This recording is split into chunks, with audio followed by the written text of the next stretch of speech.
Hello बच्चों, कैसे हैं। चलिए, मैं लास्ट वीडियो में आपको कुछ ट्रांजैक्शंस बताई थी मैंने अकाउंट्स वाले चैप्टर में। ये है आपका चैप्टर नंबर 8। यहाँ चल रहा है आपका चैप्टर नंबर 8। इसमें जर्नल एंट्री है, जर्नल का चैप्टर है ये पूरा। मैंने आपको इसमें लास्ट टाइम परचेज, सेल और कैपिटल की बता दी थी। आज जो मैं टॉपिक लूंगी वो टॉपिक आपका होगा ड्राइंग का। ड्राइंग की एंट्री कैसे होती है, एक्सपेंसेस की एंट्री कैसे होती है और इनकम की एंट्री कैसे होती है। ठीक है ना। और साथ साथ एक गुड्स का भी ले लेंगे कि गुड्स को अगर अलग अलग तरह से किसी को दिया जाए तो उसकी एंट्री कैसे होती है। तो हम सबसे पहले लेंगे एक्सपेंस की एंट्री ले लेते हैं सबसे पहले। ठीक है, तो यहाँ हम एंट्री जो ले रहे हैं वो लेंगे हम एक्सपेंस की एंट्री। देखिए, एक्सपेंस मतलब क्या है, आपका खर्चा। ठीक है ना, खर्चा। और मैंने क्या बताया था आपको, खर्चा किसी भी तरह का हो या हानि, लॉस किसी भी तरह का हो, आप हमेशा उसे क्या करेंगे, डेबिट। जब जब आपका खर्चा आपके सिर पे ज्यादा पड़ेगा आगे कि हाँ हमें पेमेंट करना है या पे कर दिया हमने, हमारा खर्चा हो गया, तब तब आप उस चीज को डेबिट करेंगे। जैसे मान लीजिए बिजनेस में सैलरी पे की जाती है, सैलरी दिया जाता है, रेंट दिया जाता है, ठीक है ना, इलेक्ट्रिसिटी बिल हो गया, इलेक्ट्रिसिटी बिल हो गया आपका, ठीक है ना। या फिर कभी कभी डिस्काउंट भी दिया जाता है, डिस्काउंट अलाउ करते हैं हम। जब हम अपने कस्टमर को डिस्काउंट देते हैं तो ये भी तो हमारा एक खर्चा हुआ ना। डिस्काउंट देने का मतलब हमें पैसा कुछ कम मिलेगा, तो मतलब हमें लॉस या फिर हमारा खर्चा हुआ। तो उस हिसाब से, और इसके अलावा भी बहुत सारे ऐसे खर्चे होते हैं जो काफी मतलब नेम अलग अलग होते हैं सब खर्चों के, तो वो आपके बुक में अलग अलग नेम से आएंगे। तो कहने की बात है, जिस भी तरह का कोई भी खर्चा होगा उसकी एंट्री क्या होगी, एक्सपेंस अकाउंट डेबिट। एक्सपेंस की जगह आप उसका नाम लिखेंगे। सैलरी दी है तो आप लिखेंगे सैलरी अकाउंट डेबिट।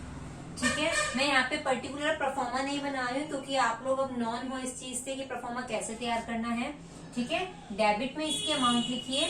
टू में क्या होगा, देखिए क्रेडिट क्या चीज होगी, क्रेडिट क्या चीज होगी, क्रेडिट वो चीज होगी जो आपके बिजनेस से जा रही होगी। मतलब कि जो भी आपके बिजनेस से चीज जाएगी वो हमेशा क्रेडिट होगी। तो आपने जो भी खर्चा अगर कैश में किया है तो आप कैश अकाउंट को डेबिट कीजिए, क्रेडिट कीजिए। और अगर आपने वही चीज चेक के थ्रू करी है, ठीक है, बैंक से आपकी अमाउंट कट रही है, तो आप बैंक को क्रेडिट कीजिए और इसकी अमाउंट क्रेडिट में दिखाइए। तो किसी भी तरह के खर्चे की एंट्री क्या बनेगी, जो भी एक्सपेंस होगा, वेदर इट इज सैलरी और रेंट और एनी अदर एक्सपेंस, आप उसकी एंट्री बनाएंगे कि salary account debit to cash और टू बैंक। इनमें से कोई भी एक चीज आएगी। या हो सकता है टोटल अमाउंट, मान लीजिए यहाँ पर आपकी 20,000 अमाउंट है, ठीक है, उसमें लिखा है कि 10,000 आपने कैश दिए हैं और 10,000 आपने बैंक से दिए हैं। तो आप क्या एंट्री करेंगे, salary account debit to cash 10,000 और फिर अलग से लिखेंगे टू बैंक 10,000। ठीक है, तब आप अलग अलग अमाउंट शो करेंगे, अलग अलग नाम से शो करेंगे। और अगर सिर्फ कैश में दिया है तो कैश लिखेंगे,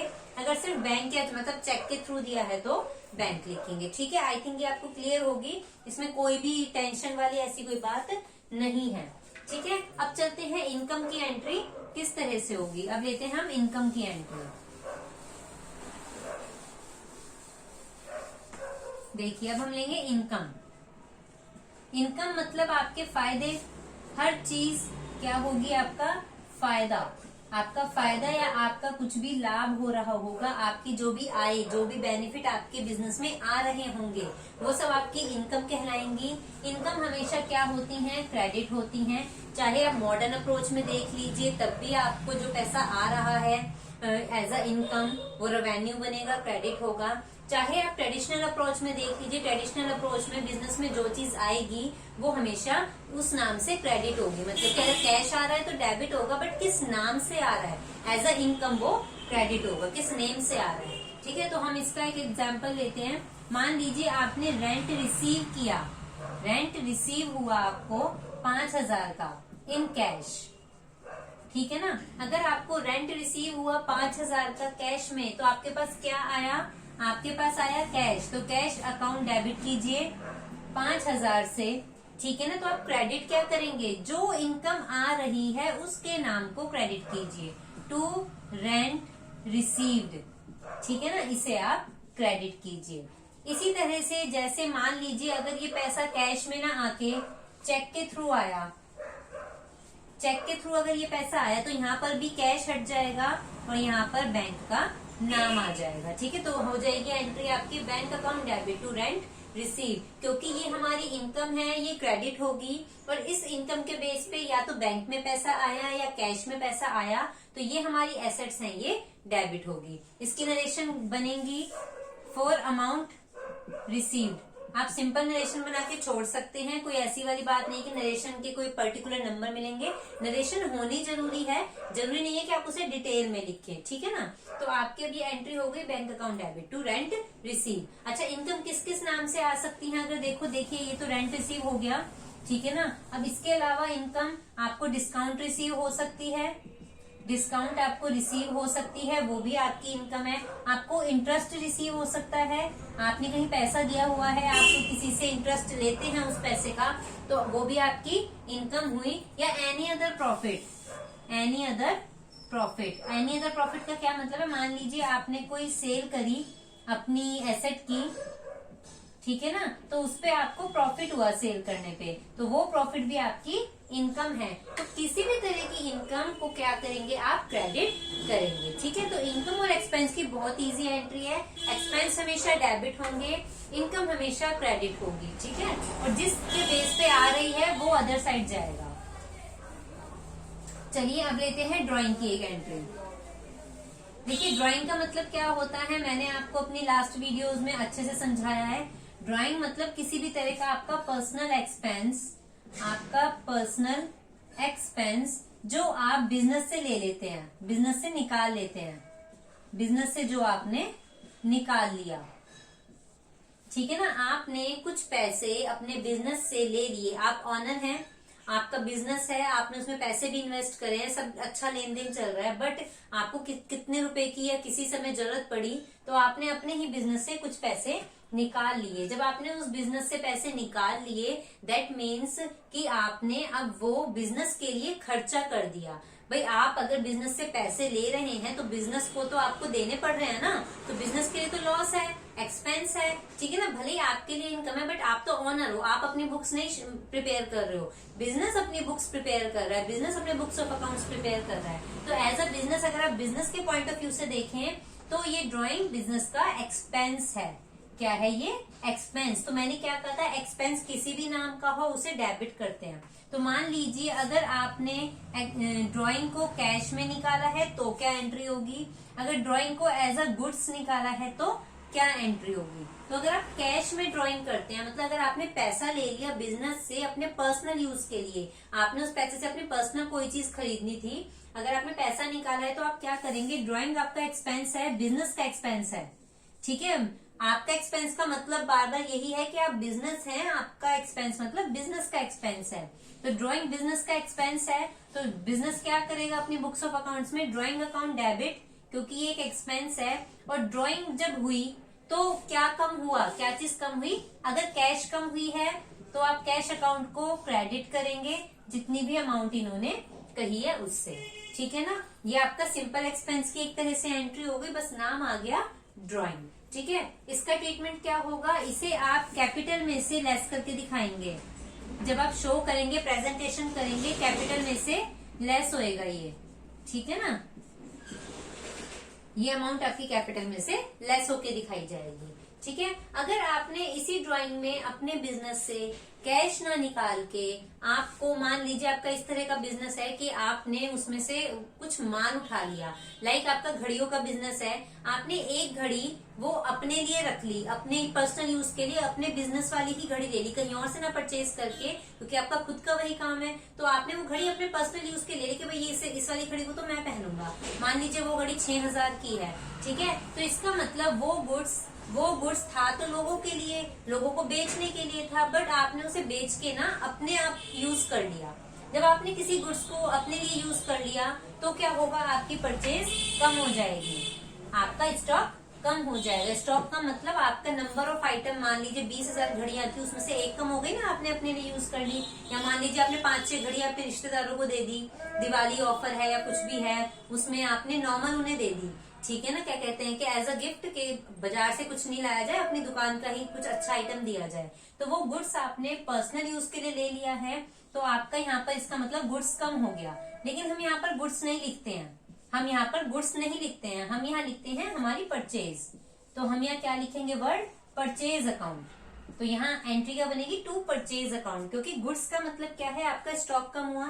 स्टॉक मतलब जो आपने खरीदा था माल, जो परचेज करी थी सेल करने के लिए, उस परचेज में से कुछ वैल्यू आपने अपने घर में ले गए, कुछ सामान आप अपने घर में ले गए, तो परचेज कम हुई है आपकी सीधी सीधी। ठीक है, और जब ये परचेज कम हुई है तो आपकी एंट्री बनती है drawing account debit to purchase account. ठीक है, जितने भी अमाउंट है वो आप लिख दीजिएगा। इसी तरह से देखिए, एक्सपेंस हो गया, इनकम हो गया, ड्राइंग हो गई। अब हम चलते हैं कुछ गुड्स से रिलेटेड पॉइंट्स पे। ठीक है ना। अब देखिए, कई बार क्या होता है, हम अपने बिजनेस का प्रमोशन करने के लिए अपने माल को कई तरह से डिस्ट्रीब्यूट कर देते हैं। ठीक है, हम उसके सैंपल कई लोगों को फ्री में दे देते हैं, सैंपल बांट देते हैं ऐसी कि भाई चलो हमारा आइटम जब एज अ सैंपल लोगों के पास जाएगा तो हमारा बिजनेस बढ़ेगा, लोगों को पसंद आएगा तो फिर वो खरीदने आएंगे या औरों को बताएंगे।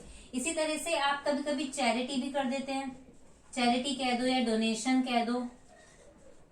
ठीक है ना, आप कभी कभी चैरिटी भी कर देते हैं, कभी कभी अपने गुड्स की डोनेशन एज अ डोनेशन भी लोगों को प्रोवाइड कर देते हैं। तब आपकी एंट्री क्या बनेगी, देखिए, जब आप गुड्स को सैंपल के बेस पर डिस्ट्रीब्यूट करेंगे तो आपकी क्या एंट्री बनेगी, यहाँ पे लिख देते हैं। पहली एंट्री आपकी सैंपल वाली है, तो आप लिखेंगे sample account debit, sample expense account debit. क्योंकि आपने जब किसी माल को सैंपल के बेस पे दिया तो एक तरह से वो माल आपका लॉस हुआ, आपका खर्चा हुआ। उस सैंपल का आप एक भी पैसा लोगों से नहीं ले रहे हैं, इसका मतलब वो आपका एक्सपेंस हुआ, आपका खर्चा हुआ। ठीक है ना।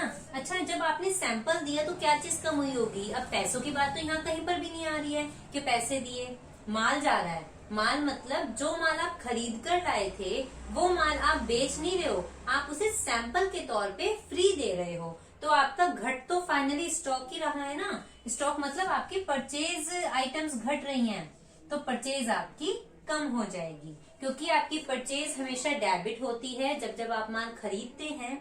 बट जब आप उसी माल को as a sample, as a charity किसी को दे देते हैं, तब तब आपकी परचेज अपोजिट डायरेक्शन में जाके क्रेडिट हो जाती है। ठीक है, इस तरह से इसकी एंट्री बनेगी। अगर यहीं पर ये चैरिटी या डोनेशन हुए तो यहाँ पर नाम बदला जाएगा, सैंपल ना आके यहाँ पर आप लिखेंगे डोनेशन। ठीक है ना, डोनेशन एक्सपेंस लिख देंगे। डोनेशन नहीं लिखना होगा तो आप क्या लिख देंगे, चैरिटी। ठीक है ना, इस तरह से आप इनके नाम बदल देंगे। कहने की बात यह है, जब जब आपका गुड्स बिना पैसों के बाहर जा रहा होगा, जिसकी वैल्यू आप नहीं ले रहे हैं, मतलब आप उसे सेल नहीं कर रहे हैं, कुछ अदर वर्क में लगा रहे हैं, तब तब उस नाम का एक्सपेंस को आप डेबिट करेंगे। क्योंकि आपका स्टॉक कम हो रहा है तो आपकी परचेज कम होगी, परचेज डेबिट होती है हमेशा।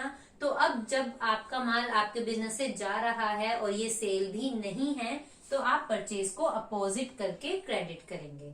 ठीक है ना। और नरेशन में क्या लिखेंगे, for goods distributed as sample, distributed as sample लिख दीजिए।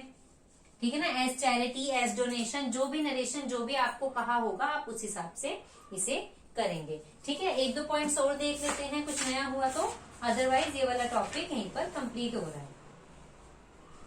ठीक है ना। तो ये सब थे आपके मेन पॉइंट्स गुड्स से रिलेटेड, इनकम, एक्सपेंस और ड्राइंग से रिलेटेड। अगली वीडियो में मैं और तरह के आपको बताऊंगी ट्रांजैक्शंस की एंट्री कैसे करनी है। अभी आप इसे यहीं तक कंप्लीट करें। आपके एमसीक्यूज में इस तरह के क्वेश्चन पूछ सकते हैं कि जब गुड्स को सैंपल की तरह डिस्ट्रीब्यूट किया जाएगा तो कौन सा अकाउंट डेबिट होगा, या ये पूछ सकते हैं जब गुड्स को सैंपल की तरह दिया जाएगा क्या वो सेल होगी या नहीं होगी। इस तरह के क्वेश्चन आ सकते हैं। ठीक है ना, क्योंकि आप एमसीक्यू के लिए तैयारी कर रहे हैं तो आपको थ्योरी प्लस न्यूमेरिकल दोनों का ध्यान रखना बहुत जरूरी है। चलिए पढ़ते रहिए, मिलेंगे भी नेक्स्ट वीडियो में। Okay, bye bye.